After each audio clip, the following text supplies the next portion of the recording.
Hello friends, कैसे हो? सभी का आदर्श कैरियर क्लासेज में बहुत बहुत स्वागत है। फ्रेंड्स, आज की वीडियो आपके लिए बहुत ही खास है और दोस्तों चैप्टर है आपका 9, जिसमें आप देखेंगे भाषा और दोस्तों चिंतन यानी कि लैंग्वेज और थिंकिंग, जो दोस्तों सीटेट में काफ़ी क्वेश्चन लेकर के आता है।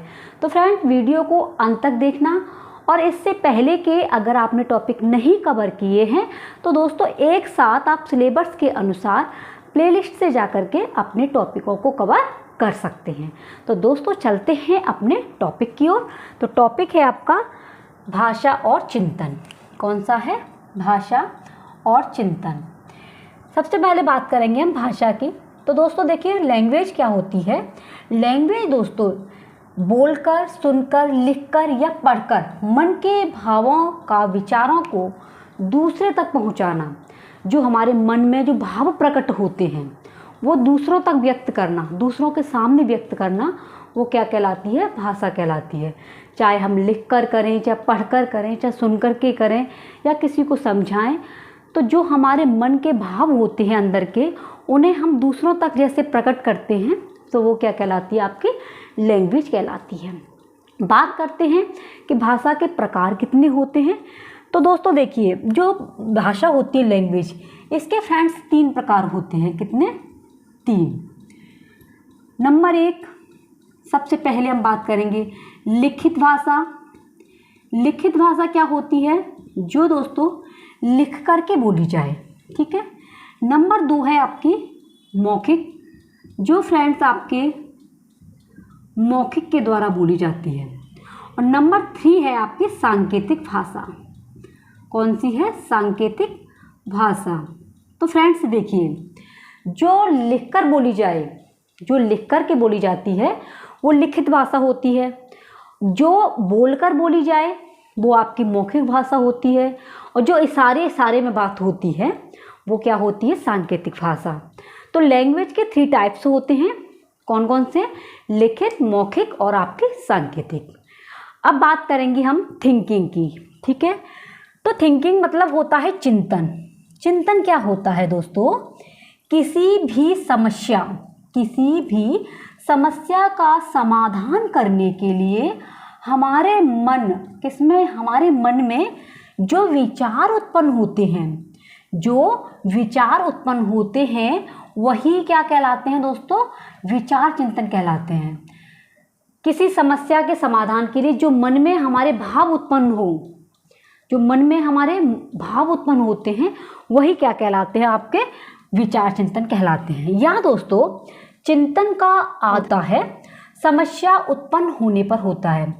जब हम चिंतन करते हैं, थिंकिंग करते हैं, जब कोई सामने समस्या होगी तभी ये उत्पन्न होगी, अन्यथा नहीं होगी। तथा समस्या समाधान होने तक चलता है। समस्या समाधान तक होते, जब कोई हमारे सामने समस्या आ जाती है तभी हम किसी समस्या आती है तो उसका चिंतन करते हैं, और चिंतन जब समाप्त होता है जब वो समस्या हमारी समाप्त हो जाती है, ठीक है। अब बात करेंगे चिंतन के प्रकार। तो फ्रेंड्स देखिए, चिंतन के जो प्रकार होते हैं ये 2 हैं। एक होता है स्वलीन चिंतन। स्वलीन चिंतन क्या है? ऐसी कल्पना करना जिसका कोई वास्तविक स्वरूप न हो, यानी कि ऐसी कल्पना करें, जो ऐसी कल्पना की जाती है कि जिसका कोई स्वरूप ही नहीं होता है। जैसे आप सोचते होंगे कि अरे अभी सीटेट का एग्ज़ाम नहीं आया है, ठीक है, सीटेट नहीं आया है, जब विज्ञापन आएगा तब हम तैयारी कर लेंगे, बहुत अच्छा स्कोर लेके आएंगे। लेकिन फ्रेंड्स, आप अभी से तैयारी करेंगे तो क्या है, आप एक अच्छा स्कोर करके लाएंगे। जैसा कि फ्रेंड्स आपको पता है कि पहली बार आपकी जो है ऑनलाइन बेस पर आपका सीटेट कराया गया था। तो फ्रेंड देखिए, स्वलीन वही होता है कि ऐसी कल्पना करना जिसका कोई वास्तविक रूप ना हो, खो जाना सपनों में, कोई पता ही नहीं है कहाँ है, कैसे है, तो जो कल्पना करते हैं अपने आप में खो जाना, वही कहलाता है आपका स्वलीन चिंतन। नेक्स्ट है आपका यथार्थवादी चिंतन। यथार्थवादी चिंतन क्या होता है? ये दोस्तों वास्तविकता होती है। क्या होती है? यह चिंतन वास्तविकता से संबंधित होता है। वास्तविक संबंधित कैसे? कि नहीं, मुझे तैयारी करनी है और अभी से अपने नोट्स कंप्लीट करने हैं और मुझे अपना सीटेट हुआ या तुम जिसकी तैयारी कर रही हो, मुझे जो है क्वालिफाई करना ही है। तो ये क्या हुआ हमारा, ये वास्तविक है, वो वास्तविक हमें दिखाई दे रहा है कि नहीं आगे जो है आने वाला जो सीटेट है उसमें अच्छा स्कोर करना है। तो जो वास्तविक चीज़ों से जुड़ी हुई हो वही हमारा यथार्थवादी चिंतन कहलाता है। ठीक है, अब बात करते हैं दोस्तों अभिसारी चिंतन। मोस्ट इंपॉर्टेंट है, क्वेश्चन काफ़ी आए हुए हैं आपके दोस्तों, क्वेश्चन भी आप इस वीडियो के अंत में देखेंगे और क्वेश्चनों के आंसर भी आप खुद ही देंगे। ठीक है, तो देखिए अभिसारी चिंतन क्या होता है, इसमें समस्या एक ही बिंदु पर, किसमें, एक ही बिंदु पर केंद्रित होती है और समस्या का एक ही समाधान होता है। कहने का मतलब ये है दोस्तों कि इसमें जो समस्या होगी, प्रॉब्लम होगी, वो एक ही बिंदु पर टिकी होगी। ये पेन कैसे रंग का है, ये वाइटनर क्या कैसा है, तो इसका कलर जो है कैसा है, वाइट है। ठीक है, तो समस्या क्या है, एक ही बिंदु पर टिकी होती है और जब क्वेश्चन का आंसर करते हैं तो वो एक ही आंसर निकलता है। जैसे भारत की राजधानी क्या है, तो दोस्तों देखिए भारत की राजधानी क्या है, तो बच्चे को याद है वो तुरंत दे देगा दिल्ली और नई दिल्ली। ठीक है, दिल्ली से अब क्या बन गई है, नई दिल्ली। तो इसमें समस्या एक ही बिंदु पर केंद्रित होती है और समस्या का एक ही समाधान होता है। क्वेश्चन में आया कि भारत की राजधानी क्या है, आंसर फटाक से दे दिया, दिल्ली है। ठीक है, नेक्स्ट दूसरा है आपका, और दोस्तों देखिए अभिसारी में ही इसके द्वारा, किसके द्वारा, अभिसारी के द्वारा खोजा हुआ समाधान बंद अंत वाला होता है। ये क्वेश्चन आ जाता है कि बंद अंत वाला कौन सा होता है, तो अभिसारी चिंतन होता है। तो इसके द्वारा जो ज्ञान खोजा जाता है, तो जो ज्ञान हम खोजते हैं वो कैसा होता है, वो आपका बंद अंत वाला होता है। ठीक है, नेक्स्ट है दोस्तों अपसारी चिंतन। अपसारी चिंतन क्या है, इसमें समस्या को कल्पना शक्ति एवं सृजनात्मकता का प्रयोग करके कई प्रकार से हल किया जा सकता है। कहने का मतलब ये है फ्रेंड्स, आपके अपसारी चिंतन में तर्क वितर्क करते हैं, सृजनात्मकता यानी कि बच्चे को दिमाग लगाने की आवश्यकता पड़ती है। इसमें यह नहीं है कि एक समस्या हुई तो एक समस्या का एक ही समाधान कर दिया। इसमें क्या होती है, सृजनात्मक नए तरीके से भी बच्चा जो है ज्ञान को खोज करता है और क्वेश्चन का आंसर देता है। तो यही है, जैसे एग्जाम्पल देखिए, दिल्ली की विशेषताएं बताओ। अब देखो क्वेश्चन आपने दिया, जैसे एग्जाम्पल दिल्ली की विशेषताएं बताओ, तो किसी के जो है आंसर जो है कई एक तरीके से आ सकते हैं कि दिल्ली जो है राजधानी है भारत की। ठीक है, दिल्ली में काफ़ी अच्छा माहौल होता है।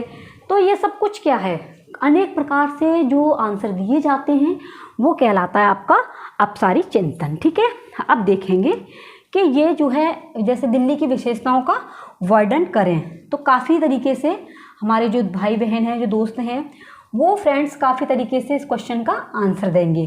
तो इसमें समस्या क्या है, कल्पना शक्ति पर आधारित है। इसके द्वारा, किसके द्वारा, अपसारी चिंतन के द्वारा, इसके द्वारा खोजा हुआ समाधान मुक्त अंत वाला होता है। ये जो है लिख लेना, मुक्त अंत वाला होता है और अभिसारी बंद अंत वाला होता है। ठीक है, इस प्रकार के चिंतन में समस्या के अनेक उत्तर प्राप्त होते हैं, यानी कि इसमें जो क्वेश्चन होता है उसके क्वेश्चन के अनेक आंसर होते हैं, एक से अधिक आंसर होते हैं। तो यही कहलाता है आपका अपसारी चिंतन। ठीक है, अब जानेंगे चिंतन के सामान्य प्रकार क्या। एक है प्रत्यक्षात्मक चिंतन। क्या है, प्रत्यक्षात्मक चिंतन। ये जो होता है प्रत्यक्षात्मक चिंतन, ये निम्न प्रकार का होता है। नंबर 1 प्रत्ययात्मक चिंतन। ये प्रत्ययात्मक चिंतन क्या होता है, जो चीज़ें दिखाई नहीं देती, यानी कि प्रत्ययात्मक चिंतन वह है जिसमें चीज़ें दिखाई नहीं देती हैं। अब किसके मन में क्या चल रहा है ये कोई जान नहीं सकता है, तो दोस्तों ये प्रत्ययात्मक चिंतन के अंदर आता है। नेक्स्ट है काल्पनिक चिंतन।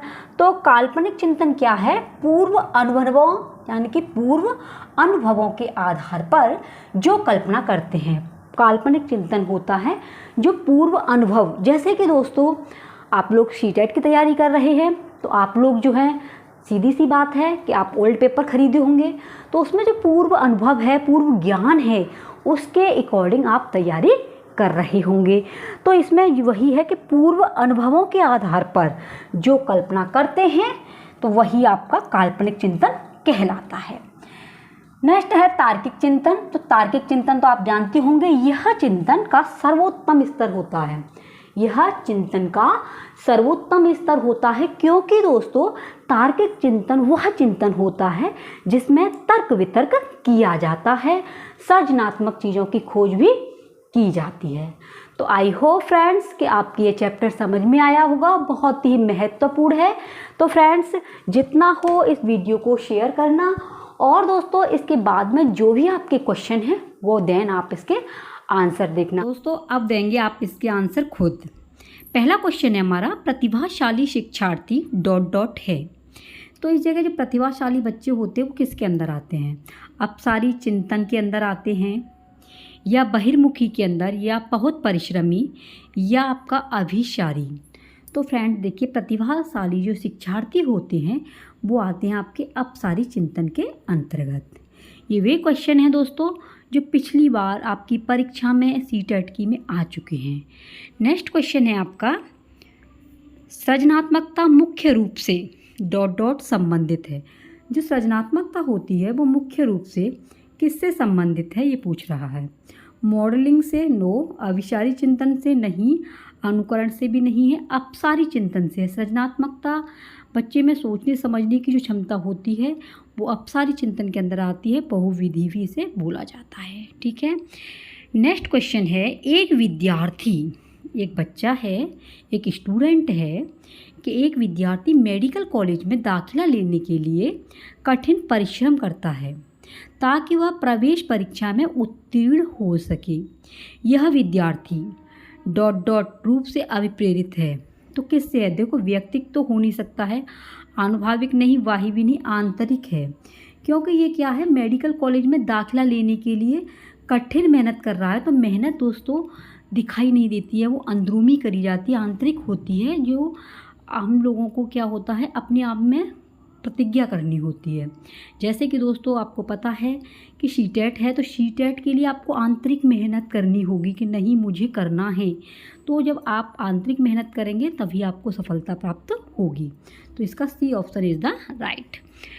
नेक्स्ट क्वेश्चन है, शिक्षार्थी जो पहले सीख चुके हैं, शिक्षार्थी जो पहले सीख चुके हैं उसकी पुनरावृत्ति और प्रत्यास्मरण में शिक्षार्थियों की मदद करना महत्वपूर्ण है क्योंकि पूर्व पाठों को दोहराने का यह प्रभावी तरीका है। तो देखो ये तो हो नहीं सकता है।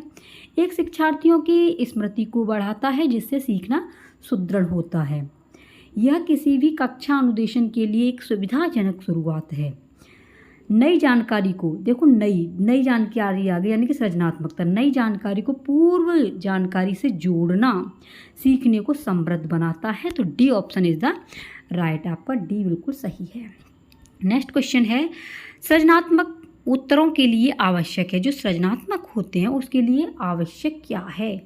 तो मुक्त उत्तर वाले, ये बिल्कुल सही है, मुक्त उत्तर वाले प्रश्न। बाकी की देख सकते हैं, एक अत्यंत अनुशासित कक्षा, बिल्कुल नहीं। प्रत्यक्ष शिक्षण एवं प्रत्यक्ष प्रश्न, ये भी नहीं। विषय वस्तु आधारित प्रश्न, तो इसमें दोस्तों कौन सा आंसर सही जाएगा? आपका ए ऑप्शन बिल्कुल सही है। तो फ्रेंड्स आपके सीटेट में इस तरीके से प्रश्न आते हैं। तो मोस्ट इम्पोर्टेंट चैप्टर है आपका अपसारी और आपका अभिसारी का, तो इसे आप ज़रूर देखना दोस्तों। इसमें से क्वेश्चन जो हैं काफ़ी आते हैं, अभिसारी चिंतन और आपका अपसारी चिंतन। ठीक है फ्रेंड्स। और दोस्तों चैनल पर पहली बार विजिट कर रहे हो तो सब्सक्राइब जरूर करना। ठीक है फ्रेंड्स, मिलते हैं कोई ऐसे ही नए टॉपिक के साथ में। तब तक के लिए आप बने रहिए अपने ही आदर्श कैरियर क्लासेस के साथ में। ठीक है, आप अपना ध्यान रखना। Take care, bye bye.